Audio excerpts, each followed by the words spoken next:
What's up, everybody, and welcome to BioS3 camera fucking angle again. BioS3 Raw TV. I'm going to talk to you guys a little bit about something that right now it's a hot subject. It's a hot topic being brought up about this Rob Riches guy testing positive. Now, he's claiming that the product Craze is what he tested positive for, which has some kind of metabolite in it that essentially is an amphetamine or a methamphetamine or something like that.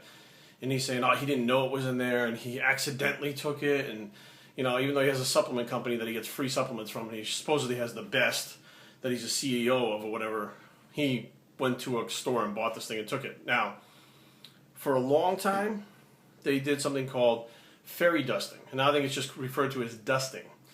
And when a product is dusted, you know it fast. Like, word travels it's unbelievable how fast word travels. Now, the first one I can think of is back in the early 90s. There was a product called Hot Stuff that came out. It was a banana flavor metabolic activator, metabolic optimizer, or activator, something like that they called it. Now, when it first came out, people were taking this stuff, and they were growing like weeds. A couple scoops of stuff a day, and you gained 30 pounds in 5 weeks. And people were blowing up on this stuff. So, of course, once it started working, everybody started buying it. So they're buying all these cases full of this stuff, and it was out of stock, and you couldn't get it. And then it was, oh, they're going to come out with a new formula. So then you didn't have any on the shelves for like a month, and when the new formula came out, the new and improved formula sucked. It didn't work. Well, of course, a lot of people had full skids of these things they bought because it was such a good product, and eventually it got tested. I forget what company tested it, and it contained methanostenolone, Dianabol. That was inside the product. Now, it was about, I think, 6 to 8 milligrams per scoop. So if you're doing 2 scoops, you get 16 milligrams of pure Dianabol per serving. And the stuff sold like that, like word spread like that. It was just flying off the shelves, and it didn't matter that this stuff was like $50. People were buying it. In recent time, what I can say is, I'll say rumor so that I don't get in trouble from any, bullshit that can go on, liabilities.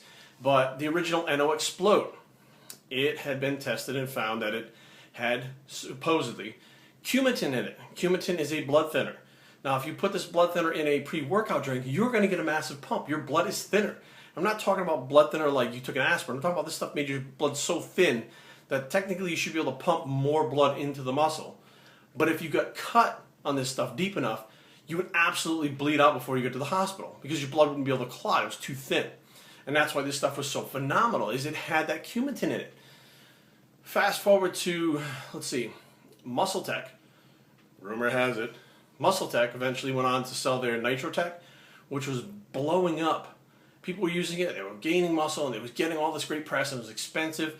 It was just a whey protein, and it turned out that there was androstenedione in it, which is a pro-hormone. And they tested it, and there was androstenedione in it, which at the time was technically, it was on the borderline of legal, illegal back then. And they said, oh, well, he had another product, which was like an andro product, and it must have been mixed in the same vats as the protein. So some residue must have, that's bullshit. They spiked the product, and that's why it was doing so well. And they also had a product called Hydroxycut. Now, Hydroxycut contained hydroxycitric acid, L-carnitine. The original formula had caffeine and ephedrine in it. People, I think there was two reported cases of liver failure on Hydroxycut. Now, why would you have liver failure from stuff that doesn't hurt your liver? Because they found levels that were high enough of eosinic acid. If you guys know what this stuff is, Dave Palumbo used to sell it in his not Isolyze, it was Lipolyze and Somalyze. So it's a non-stimulant uncoupler. So it's just like the drug DNP, but a little lesser, quality of it or whatever. And sure enough, this stuff was in Hydroxycut. They tested it. That's what caused the liver failure. So now next thing you know, they said, oh, we're sorry, it must have been a contaminated batch. They pulled it off the market, reformulated it, and the shit didn't work after that. There was one other one, I can't remember what it was, it contained something. It was a big product too. And again, it was dusted for the first run of it, and it was working great. Oh, it was like Haldrol, something like that from Gaspari. And it did contain a steroid in it. And right before they were about to pull it off the shelves and get in trouble for it, they yanked it. And somebody got a sample of it, they tested, and they found that it was actually an anabolic steroid. Yeah, it was working like a steroid. It had a steroid in it. Now, their new and improved formula didn't have any of that supplement in it, or that steroid in it. So they had arachidonic acid, which is supposed to be this great, protein enhancement, protein synthesizer, muscle synthesizer, and the product didn't work anymore. So, and also the plasma jet when it came out. This stuff was unbelievable. And they tested it, and it did have some medications, quote unquote medications that were in it. Now, if you ever tried this stuff, it was so powerful. You would take these 10 capsules, get a huge pump. I mean, it was ridiculous, like skin splitting, huge pump. And then it would go away, and like 4 hours later, you're sitting there, and all of a sudden, you start to swell up again for like an hour. And it goes away. And like 4 hours later, you lay in bed, and you start to swell up again. There was a drug inside of it. They just shut the plasma jet down and came out with a new product called Vasopro. They got rid of it altogether. But the bottom line is this dusting has been going on for years. So, but everybody knew about this. Words travel like that. So if this craze stuff actually had this stimulant in it, and people were testing positive for it, or it was working that good, or anything, because there's supposedly a rugby player that tested positive, somebody else died from it. If that was true, we would have all known about it within a month. Within days, it would have been spreading on the internet now, and we would have known all about it. And he would have known, this guy Rob would have known enough to stay away from it.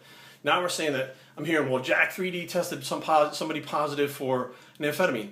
Bullshit. Jack 3D contained that 1,3-dimethylaniline or whatever it is. That's sold on the military basis. Police officers take that shit. People who are drug tested all the time take that product. Now, I'm not going to say the product didn't work. It was awesome. And it's probably too powerful for the average person to take, and it should definitely be something that's, it's moderated. I've known people that took 3 scoops right off the bat of this stuff and wound up outside throwing up and feeling like shit, but they didn't die from it. So whatever that thing was that killed that person on Jack 3D, either it was the 1,3-dimethylaniline or whatever the hell the name was, geranium oil, and the guy had an underlying condition, or he took too much of it, okay? There wasn't something in there that killed him, okay? Or else, like I said, everybody would have known about it. Everybody knew about hot stuff, NO Explode, all that stuff. Everybody knew about it like that. So now all of a sudden, craze, one person who claims they tested positive because they grabbed a can off a shelf because, what, his own company's product sucked or something? Like, why did he do it? But he says, oh, I took it by accident. So he accidentally took it. And this is all quotes and stuff off his Facebook page and all this stuff. That doesn't make any sense. So that's why his whole explanation doesn't float with me. Now, this is all my personal opinion. I don't have any proof. I'm not sitting there. I'm not the doctor giving him the test. And I'm certainly not the one chasing him down like a PI to find out whether he's telling the truth or not. But I'm not fucking stupid. I've been around a long time and seen this over and over again. It doesn't take fucking a rocket scientist to go, 1 + 1 = 2. bios3training@gmail.com. Leave comments down below. www.bios3training.com is the blog, and we're out.